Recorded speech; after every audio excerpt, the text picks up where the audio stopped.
kredive me probleme vijon të ulët duke zbritur në 346 milion euro në muajin janar. Banka e Shqipërisë thotë se niveli i kredisë së keqe zbriti në 4.12% në nisje të këtij viti, ndërsa ndikim pozitiv kanë dhënë ulja e interesave, zhvlerësimi i valutave edhe shlyerja e disa uhave me probleme. Shifrat e fundit të Bankës së Shqipërisë tregojnë se kredit me probleme në muajin janar zbritën në nivelin 4.12% nga 4.88% që ishin në të njëjtin muaj të vitit 2024, pra janë të kurrur me 0.76%. E përkthyer në vlerë, kredia e klasifikuar me probleme është në vlerën 346 milion euro nga 361 milion euro që ishte vlera në fund të janarit të 2024, ndërsa totali i kredisë dhënë për ekonominë në fund të janarit ishte 8.4 miliard euro nga 7.4 miliard euro që ishte në janar të 2024. Banka Qendrore pati deklaruar se pozitive vjet ishte fakti që nuk u regjistruan kredit të reja me probleme në raport me vitet e kaluar, madje pati edhe ndërgjegjësim të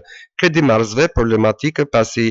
nisën të shlyenin kredit me probleme, por nga ana tjetër ndikim pozitiv në pagimin në kohë të kësteve të kredive ka dhënë edhe ulja e normave të interesit për të gjithë kreditët, si në valutë ashtu edhe në monedën kombëtare. Ulja e interesave i ka bërë më të lira këstet, ndërkohë që edhe zhvlerësimi i valutave po ashtu ndikon pozitivisht në kthimin e kredive që janë marrë në monedë të huaj. Vetë bankat për të shmangur rritjen e kredive me probleme po tregohen më të kujdesshme në kredidhënie, duke shtrënguar kushtet sidomos për qytetarët në mënyrë që të mos rrezikojnë për një tjetër rritje të kredive me probleme.